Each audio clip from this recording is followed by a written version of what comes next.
जरा सोचो, पूरी दुनिया में एक इंसान सिर्फ एक कंगारू के साथ अकेला रह जाए। कुछ ऐसा ही होता है हमारी आज की कहानी में। कहानी की शुरुआत में उए नाम का एक आदमी रॉकेट में बैठकर चांद पर जा रहा था, लेकिन फिर इसी दौरान पाई नाम का एक बहुत बड़ा एस्ट्रॉयड धरती की तरफ मुड़ गया। ये उस एस्ट्रॉयड से भी बड़ा था जिसने धरती पर डायनासोर्स को खत्म किया था। इससे बचने के लिए इंसानों ने एक प्लान बनाया। चांद पर जिस स्पेस स्टेशन में उए जा रहा था, उस स्पेस स्टेशन को भी इसी चक्कर में बनाया गया था। उसके अंदर कई खतरनाक आधुनिक हथियार थे जिनकी मदद से एस्ट्रॉयड को तबाह करके उसके मलबे को चांद की ग्रेविटी की मदद से धरती से दूर खींच लिया जाएगा। 8 साल तक लगातार मेहनत करने के बाद आखिरकार इंसान इस मिशन में कामयाब हो गए और अब अपना काम खत्म करने के बाद उए और उसके सभी साथी वापस धरती पर आने के लिए तैयार थे। पर वापस आने से पहले उए अपनी कमांडर जिंग के सामने अपने प्यार का इजहार करना चाहता था और इसी चीज की तैयारी के लिए उसने अपने कमरे में जाके हेडफोन्स में गाने लगाए और एक लेटर लिखना शुरू कर दिया।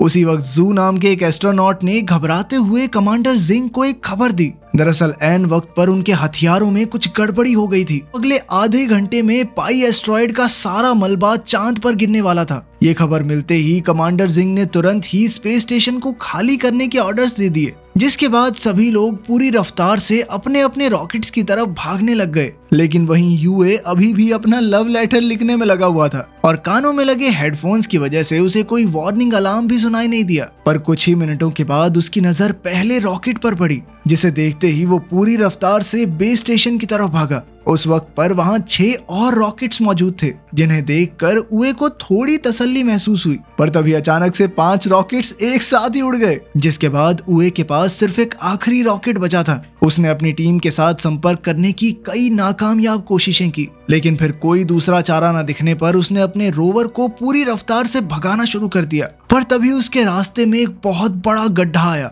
और उसका रोवर सीधा जाकर उस गड्ढे में गिर गया। जब तक वो उस गड्ढे से बाहर आ पाता तब तक आखिरी रॉकेट भी उड़ गया और अब तक तो उस जगह पर एस्ट्रॉयड का मलबा गिरना शुरू हो गया था। जिससे बचने के लिए उए ने एक दूसरे गड्ढे में छुपने का सोचा, पर तभी मलबे का कुछ हिस्सा सीधा आकर उस गड्ढे में गिर गया, जिसके चलते उए थोड़ी देर के लिए बेहोश हो गया। पर जब उसे वापस होश आया तो उसका मानना था कि धरती से उसे ढूंढना ज्यादा मुश्किल नहीं होगा। पर तभी एक बहुत बड़ा एस्ट्रॉयड सीधा जाकर धरती से टकरा गया, जिस वजह से पूरी धरती तबाह हो गई। अगले 6 महीनों तक उए लगातार धरती से संपर्क करने की कोशिश में लगा रहा और अब भी कामयाबी ना मिलने पर उसने अपनी किस्मत को अपना लिया। खुशकिस्मती से उसके पास अपनी बची हुई जिंदगी बिताने के लिए खाना और पानी काफी मौजूद था। सभी शहीद हुए लोगों को श्रद्धांजलि देने के बाद उए ने अपनी सारी मनोकामनाएं पूरी करने का फैसला किया, जिसमें सबसे पहले नंबर पर कमांडर जिंग के कमरे में कुछ समय बिताना था। पर उसे जिंग के कमरे का पासवर्ड पता ही नहीं था और वहीं उसकी दूसरी ख्वाहिश थी चांद की सतह पर सर्फिंग करना।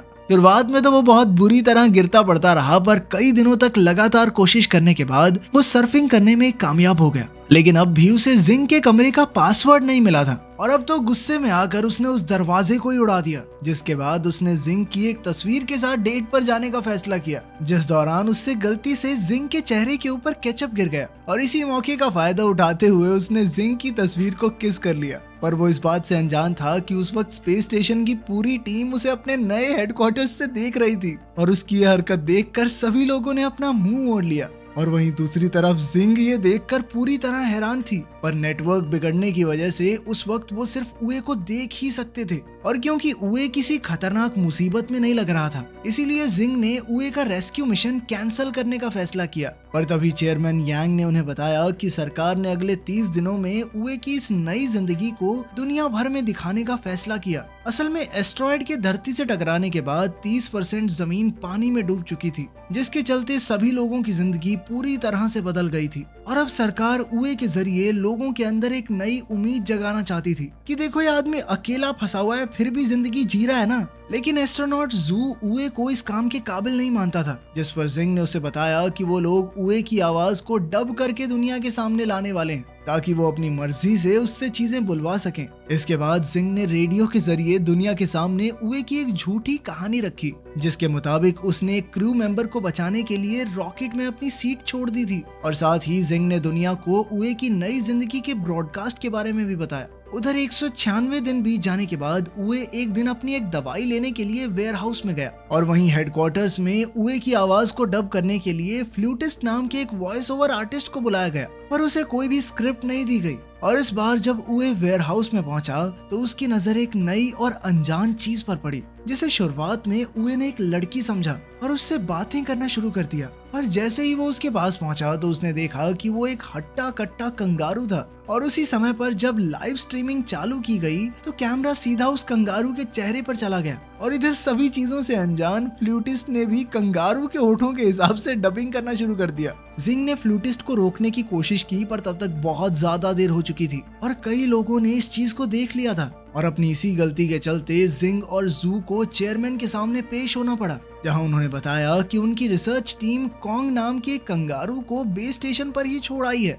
और वहीं दूसरी तरफ फ्लूटिस्ट कोई असली वॉइस ओवर आर्टिस्ट नहीं बल्कि सोशल मीडिया पर अलग अलग चीजों का वॉइस ओवर करने वाला एक इन्फ्लुएंसर था। और अपनी इस गलती के बाद जिंग ने फैसला किया कि वो लोग वीडियो की डबिंग करने के बजाय उसे एक कहानी की तरह सुनाएंगे। उधर स्पेसशिप में कॉन्ग को अपने पास बुलाने के लिए उए ने एक फीमेल कंगारू का रूप लिया, पर जैसे ही कॉन्ग को उसकी असलियत के बारे में पता चला तो उसने उए को पीटना शुरू कर दिया, जिसे देखकर फ्लूटिस्ट जोर जोर से हंसने लग गया। इसके बाद जिंग ने सारी गलती की जिम्मेदारी अपने सर ले ली और तभी उसे एक और खबर मिली कि स्पेसशिप में कॉन्ग और उए के बीच एक फाइटिंग मैच होने वाला था। इसके बाद सभी लोग बड़े ही ध्यान से उस मैच को देखने में लग गए, पर तभी कॉन्ग ने अपनी ताकत दिखाते हुए उए को पेट मार के बेहोश कर दिया। उसकी इस हालत को देखकर जिंग ने उए से बात करने की कोशिश की और जब होश आने पर उसने कम्युनिकेशन चैनल पर लाइंस देखी तो वो खुशी से रोने लग गया। किसी को सुन ना पाने के बावजूद भी उसे इस बात की खुशी थी कि धरती पर लोग जिंदा हैं। आपस में समझौता करने के बाद उन दोनों ने अपने रोवर में बैठकर एक टूटे हुए अपोलो 18 के पास जाने का फैसला किया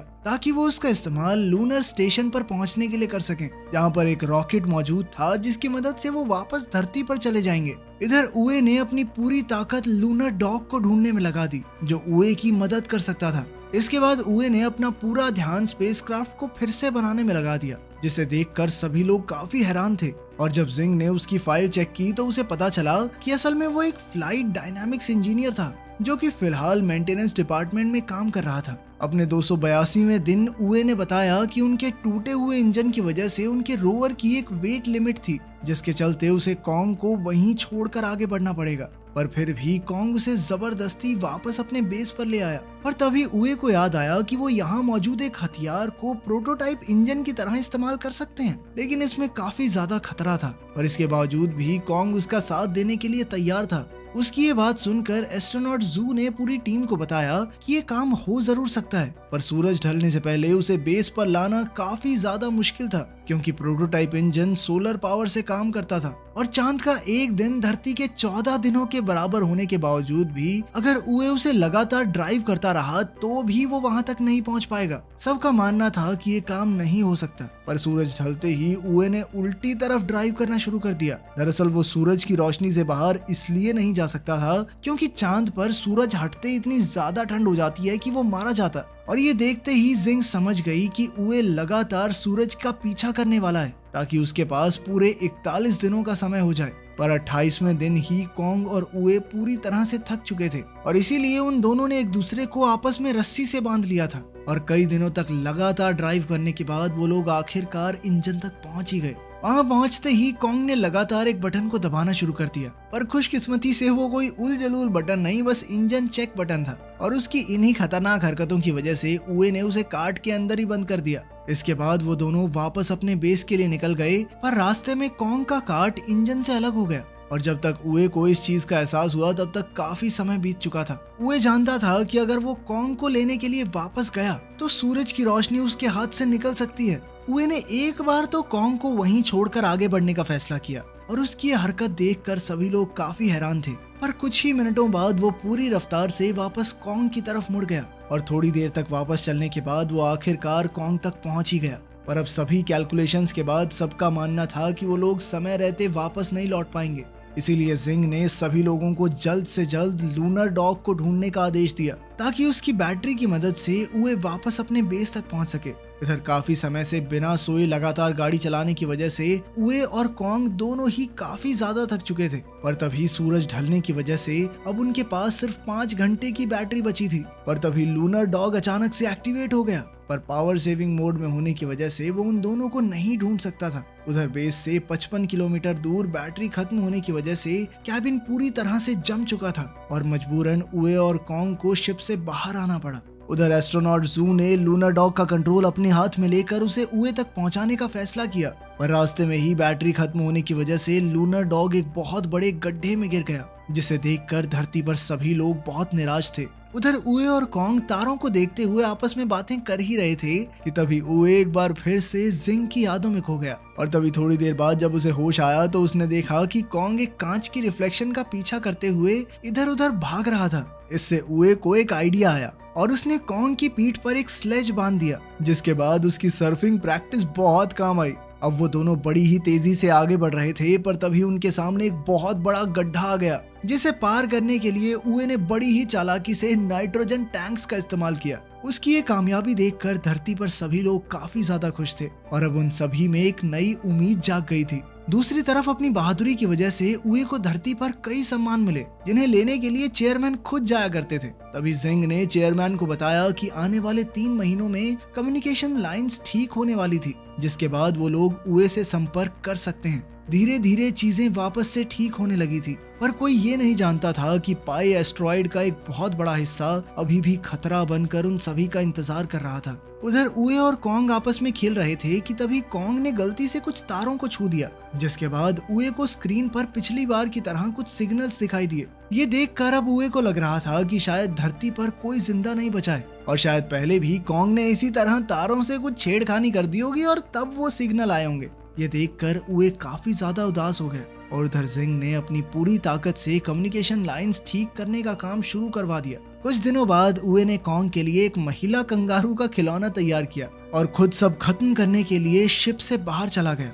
अब उए बहुत हताश हो गया था, इसीलिए जिंग ने पूरी दुनिया को बताया कि असल में उए क्या महसूस कर रहा है और साथ ही उसने सभी लोगों से मदद मांगते हुए कहा कि अपने फोन की फ्लैश लाइट को चांद की तरफ मोड़ दें। उधर उए जहाज से दूर अपना हेलमेट खोलने ही वाला था कि तभी उसकी नजर धरती से आ रही रोशनी पर पड़ी और ये देखते ही वो अपने घुटनों के बल बैठकर रोने लग गया। थोड़ी देर बाद बेस पर वापस जाकर जब उए ने कम्युनिकेशन बटन ऑन किया तो वो आखिरकार अपने सभी साथियों को सुन पा रहा था, जिन्होंने उसे धरती पर चल रही उसकी लाइव स्ट्रीमिंग के बारे में बताया। पर इसके बावजूद उए कुछ बोल नहीं रहा था, इसीलिए सभी लोगों ने जिंग को उसके सामने खड़ा कर दिया, जिसके हेलो बोलते ही वो काफी खुश हो गया। अगले कुछ दिनों तक सभी इंजीनियर्स ने उए को उसका स्पेसक्राफ्ट सही करने में मदद की, लेकिन खुश तो सिर्फ वो जिंग को देखने के बाद ही होता था। और आखिरकार स्पेसक्राफ्ट तैयार होने के बाद एक रात उए को जिंग से अकेले बात करने का मौका मिल गया, जिस दौरान उसने उए को बताया कि उसने मेंटेनेंस डिपार्टमेंट सिर्फ और सिर्फ उसी की वजह से ज्वाइन किया था। असल में उए पहले इस डिपार्टमेंट में काम करने के लिए तैयार नहीं था, पर तभी उसकी नजर पास से गुजर रही जिंग पर पड़ी और जिंग को देखते ही उसे प्यार हो गया। अब उसने सोच लिया था कि भाई चांद पे तो मैं जाके रहूंगा, इस बंदी के साथ रहना है तो रहना है। जिसके बाद वो मेंटेनेंस डिपार्टमेंट में छोटा सा काम करने को भी तैयार हो गया। उसकी ये बात सुनकर जिंग ने भी उसे बताया कि उस दिन रॉकेट में बैठते वक्त उसने उए को भागते हुए देख लिया था, पर अफसोस वो उस वक्त उसका इंतजार नहीं कर सकती थी। उनकी इस बातचीत की वजह से किसी का भी ध्यान धरती की तरफ बढ़ रहे एस्ट्रॉइड के ऊपर नहीं गया। अगले दिन कॉन्ग और उए अपने घर वापस आने के लिए पूरी तरह तैयार थे और अपनी टीम की मदद से उन्होंने आखिरकार स्पेसक्राफ्ट को सही सलामत लॉन्च भी कर लिया, जिसे देखकर सभी लोग काफी ज्यादा खुश थे, क्योंकि उए और कॉन्ग चांद पर 923 दिन बिताने के बाद आखिरकार स्पेस स्टेशन में पहुंच गए थे। पर तभी जू ने एक अर्जेंट मीटिंग बुलाकर सभी को पाई के उस बड़े हिस्से के बारे में बताया जो तेजी से उनकी तरफ बढ़ रहा था। और वहीं चेयरमैन का मानना था कि सिर्फ एक ही आदमी उन्हें इस खतरे से बचा सकता है, क्योंकि उसके जहाज का इंजन अपने आप में एक हथियार था। वो आदमी कोई और नहीं बल्कि उए ही था। ये सुनते ही जिंग ने कंट्रोल रूम में जाकर लाइव स्ट्रीमिंग को बंद कर दिया, जिसकी वजह से सभी लोग काफी हैरान थे। पर इससे पहले कि वो उए से बात करती, उसे पहले ही इस खतरे के बारे में पता चल गया था। असल में उसने हेडफोन्स के जरिए उनकी सारी बातें सुन ली थी और अब वो जानता था कि मिसाइल्स में इंजन्स ना होने की वजह से उसे खुद उन मिसाइल्स को एस्ट्रॉइड से टकराना पड़ेगा और मिसाइल के एक्टिवेट होने से पहले उसे अपने स्पेसक्राफ्ट में वापस भी आना होगा। इस मिशन में उसके जिंदा बचने के चांसेस बहुत ज्यादा कम थे, पर इसके बावजूद भी उए इस काम को करने के लिए तैयार हो गया, क्योंकि वो जानता था कि अब धरती को बचाने की जिम्मेदारी उसी के कंधों पर है। पर साथ ही उसने जिंग को कहा कि अगर वो मर गया तो अपने लिए किसी और को ढूंढ ले। क्योंकि वो उसे अकेले उदास जिंदगी बिताते हुए नहीं देखना चाहता। उए के हामी भरते ही धरती पर सभी लोगों को अंडरग्राउंड बंकर्स में जाने के आदेश दे दिए गए। इसके बाद उए ने सबसे पहले कॉन्ग को उसकी सीट से बांध दिया ताकि वो सही सलामत धरती पर पहुंच सके, लेकिन कॉन्ग अपने दोस्त के साथ ही रुकना चाहता था। दोनों के अलग होते ही उए का सामना कई सारे पत्थरों से हुआ और उन्हीं में से एक पत्थर से टकराने के बाद उसका स्पेसक्राफ्ट गोल गोल घूमने लग गया, जिसे रोकने के लिए उए ने अपने कंपार्टमेंट को क्राफ्ट से अलग कर दिया। जिसके बाद मिसाइल्स तो एकदम ठीक थी, पर अब उनका इंजन अलग हो चुका था। तभी जिंग ने उसे बताया कि पाई का वो हिस्सा उसके करीब से होकर गुजरने वाला था और वो किसी भी हाल में उए की बलि नहीं चढ़ाना चाहती। पर यह बात सुनते ही उए ने उसे बताया कि उसे अभी सिर्फ धरती को बचाने के बारे में सोचना चाहिए और साथ ही उए ने अपने जहाज को एस्ट्रॉयड की तरफ मोड़कर लाइव स्ट्रीम को शुरू करने को कहा। इसके बाद उसने मिसाइल्स को डिटैच करते हुए सबके साथ के लिए उनका धन्यवाद किया। साथ ही उसने सबको बताया कि वो हमेशा सोचता था कि या तो आगे वाले मरेंगे या फिर पीछे वाले, बीच में काम करना एकदम सेफ है, लेकिन आज वो धरती और उस एस्ट्रॉयड के बीच में खड़ा हुआ था। इसके बाद वो जिंग का पसंदीदा गाना गाते हुए पूरी रफ्तार से एस्ट्रॉयड की तरफ बढ़ने लग गया, जिसे देखकर जिंग के साथ साथ सभी लोग रो रहे थे। उसके एस्ट्रॉयड के पास पहुंचते ही जिंग ने मिसाइल्स का बटन दबाने की नाकामयाब कोशिश की और उस वक्त उसके दिमाग में सिर्फ उए के साथ बिताए हुए कुछ पल ही घूम रहे थे। पर तभी उए ने उसे उसकी जिम्मेदारी याद दिलाते हुए बटन को दबाने को कहा, जिसके कुछ ही सेकंड बाद एक बहुत बड़ा धमाका हुआ और वो एस्ट्रॉयड छोटे छोटे टुकड़ों में बिखर गया। वो छोटे छोटे टुकड़े धरती से टकराते हुए तारों की तरह लग रहे थे, जिन्हें लाखों लोगों के साथ साथ कॉन्ग भी देख सकता था। तभी भीड़ में मौजूद एक लड़के ने अपनी छोटी बहन को बताया कि आज वो लोग अपने घर सिर्फ मून मैन की वजह से जा पाएंगे। अगले 10 सालों में सभी की मेहनत की वजह से धरती वापस सही हो चुकी थी और तभी स्पेस प्रोग्राम की नई चेयरमैन लैसी ने सभी को बताया कि अब इंसान एक बार फिर से चांद पर जाने वाले हैं और उधर जिंग भी एक बार फिर चांद पर जाने के लिए तैयार थी, जहां पहुंचते ही उसे उए के चांद पर बिताए हुए पल दिखाई दे रहे थे, जिन्हें देखते हुए उसकी आंखों में खुशी के आंसू थे। इसके बाद अपनी एक साथी के साथ धरती को देखते हुए उसने बताया कि 10 साल पहले फटे एस्ट्रॉयड का मलबा आज धरती के चारों तरफ एक रिंग की तरह घूम रहा था, जो उन्हें हमेशा हमेशा मून मैन की याद दिलाता रहेगा। अगर आपको मौका मिले तो क्या कभी पृथ्वी से बाहर जाना चाहेंगे? कमेंट्स में जरूर बताना। मिलते हैं अगली वीडियो में।